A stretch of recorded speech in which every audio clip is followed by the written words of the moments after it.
Hello everyone. आज हम लोग पढ़ रहे हैं class 12 physics unit first electrostatic. इसके अंदर हम लोग आज पढ़ रहे हैं चार्ज डिस्ट्रीब्यूशन। क्या पढ़ रहे हैं? Charge distribution. जो चार्ज डिस्ट्रीब्यूशन होता है ना, वो दो टाइप का होता है। किसी भी ऑब्जेक्ट पे चार्जेस डिस्ट्रीब्यूशन होता है वो दो टाइप से डिस्ट्रीब्यूशन होता है। पहला होता है डिसकंटिन्यूस चार्ज डिस्ट्रीब्यूशन, या फिर डिस्क्रीट चार्ज डिस्ट्रीब्यूशन, या फिर कंटिन्यूस चार्ज डिस्ट्रीब्यूशन। और कंटिन्यूस चार्ज डिस्ट्रीब्यूशन जो होते हैं वो थ्री टाइप के होते हैं। ठीक है, पहला linear charge distribution, surface charge distribution और वॉल्यूम चार्ज डिस्ट्रीब्यूशन। तो सबसे पहले देखते हैं हम लोग डिसकंटिन्यूस चार्ज डिस्ट्रीब्यूशन क्या होता है। मान लीजिए कोई एक ऑब्जेक्ट है आपके पास, ठीक है, इस टाइप का, ठीक है, प्रॉपर शेप में नहीं है जो, तो इसके बाद चार्जेस डिस्ट्रीब्यूशन जो होंगे वो नॉन यूनिफॉर्म होंगे, यूनिफॉर्मली नहीं होंगे, या फिर डिस्क्रीट होंगे। दिख रहे ना यहाँ पर, कभी यहाँ पर चार्ज डिस्ट्रीब्यूशन कुछ यहाँ पर कुछ यहाँ पर, तो यूनिफॉर्मली चार्ज डिस्ट्रीब्यूशन नहीं है, तो उसको हम लोग क्या बोलते हैं? Discontinuous charge distribution. फिर आता है कंटिन्यूस चार्ज डिस्ट्रीब्यूशन। अब कंटिन्यूस चार्ज डिस्ट्रीब्यूशन क्या होता है ये हम लोग नीचे देखते हैं। ठीक है, तो कंटिन्यूस डिस्ट्रीब्यूशन चार्जेस क्या होता है? Extremely close charge forms continuous charge distribution. Extremely close charge forms continuous charge distribution. मान लीजिए कि हमारे पास एक रॉड है, या फिर ये एक रॉड है, ठीक है, और इसके पास इन्फाइनाइट नंबर ऑफ चार्जेस हैं। कितने हैं? इन्फाइनाइट नंबर ऑफ चार्जेस हैं। तो क्या होगा? चार्जेस पे डिस्ट्रीब्यूट होंगे इस टाइप से। ठीक है, क्या होंगे? चार्जेस डिस्ट्रीब्यूशन होगा। अब कैसे होंगे? तो यूनिफॉर्मली चार्ज डिस्ट्रीब्यूशन होंगे। कैसे होंगे? यूनिफॉर्मली चार्ज डिस्ट्रीब्यूट होंगे यहाँ पर। ठीक है, और एक के बाद एक कंटिन्यूस होंगे, इसलिए इसको कहा जाता है कंटिन्यूस चार्ज डिस्ट्रीब्यूशन। ऐसे एक सरफेस पे भी हो सकता है। मान लीजिए एक सरफेस है, ठीक है, इसके ऊपर भी क्या होंगे? चार्जेस डिस्ट्रीब्यूशन होंगे। ये चार्जेस होंगे, और कितने? इन्फाइनाइट नंबर ऑफ चार्जेस इस सरफेस पर। तो चार्जेस कैसे डिस्ट्रीब्यूट होंगे? यूनिफॉर्मली डिस्ट्रीब्यूट होंगे। तो उसको हम लोग बोलते हैं कंटिन्यूस चार्ज डिस्ट्रीब्यूशन, जिसके अंदर चार्जेस क्या होते हैं? एक्सट्रीमली क्लोज होते हैं, उनके बीच की गैप क्या होती है? बहुत कम होती है। तो extremely close charge form continuous charge distribution. अब कंटिन्यूस चार्ज डिस्ट्रीब्यूशन कितने टाइप्स के होते हैं? थ्री टाइप्स के होते हैं: linear charge distribution, surface charge distribution, volume charge distribution.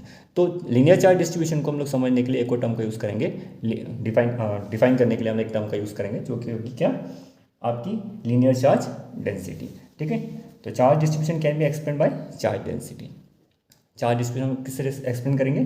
Charge density. सबसे पहला आता है लीनियर चार्ज डेंसिटी। अब लीनियर चार्ज डेंसिटी क्या होता है? मान लीजिए कि आपके पास एक रॉड है, ये रॉड हो गया, ठीक है, तो कितनी लेंथ की है? एल लेंथ की है। अब इस पर चार्जेस डिस्ट्रीब्यूट हो रहे हैं, ठीक है, तो ये चार्जेस डिस्ट्रीब्यूट कर दिए, ये चार्जेस डिस्ट्रीब्यूट कर दिए, ठीक है। अब इसकी टोटल पर यूनिट लेंथ पर कितने चार्ज डिस्ट्रीब्यूट है? ठीक है, उसको हम लोग क्या बोलेंगे? Linear charge density. अब लीनियर चार्ज डेंसिटी जो होती है उसका सिंबल होता है आपका लेमड़ा। क्या होता है इसका सिंबल? लेमड़ा। और इसका फॉर्मूला होता है Q by L. Q by L. Linear charge density की जो डेफिनेशन होती है वो होती है charge per unit length is called linear charge density. Clear? क्या होती है linear charge density definition? Charge per unit length is called linear charge density. अब इसका सेकंड टाइप पढ़ते हैं हम लोग, surface charge distribution. Surface charge distribution. अब सरफेस चार्ज डिस्ट्रीब्यूशन को समझने के लिए, डिफाइन करने के लिए हम एक टर्म का यूज़ करते हैं जिसको कहते हैं हम लोग सरफेस चार्ज डेंसिटी। क्या कहते हैं? Surface charge density. मान लीजिए कि हमारे पास एक सरफेस है, एक प्लेन शीट है, ठीक है, इस पर चार्जेस डिस्ट्रीब्यूट हुए, ये चार्जेस डिस्ट्रीब्यूट कर दिए। क्लियर? या फिर एक स्फेयर है, स्फेयर, इसकी सरफेस पे चार्जेस डिस्ट्रीब्यूट हुए, ठीक है, ये चार्जेस डिस्ट्रीब्यूट कर दिए। ठीक है, अब इसकी पर यूनिट एरिया पर, इसके पर यूनिट एरिया पर कितने चार्जेस डिस्ट्रीब्यूट हुए हैं उसको हम लोग बोलते हैं सरफेस चार्ज डेंसिटी। और उसका सिंबल हम यूज़ करते हैं सिग्मा। क्या यूज़ करते हैं? सिग्मा। और इसका फॉर्मूला होता है क्यू बाई ए। ठीक है, और इसकी डेफिनेशन क्या होगी? Charge per unit area. क्या होगी? Charge per unit area is called surface charge density. अब वॉल्यूम चार्ज डेंसिटी देखना है हमको। ठीक है, क्या देखना है? Volume charge density. तो मान लीजिए आपके पास एक स्फेयर है, और किस टाइप का है? नॉन कंडक्टिंग स्फेयर है, नॉन कंडक्टिंग स्फेयर है, मान लिया।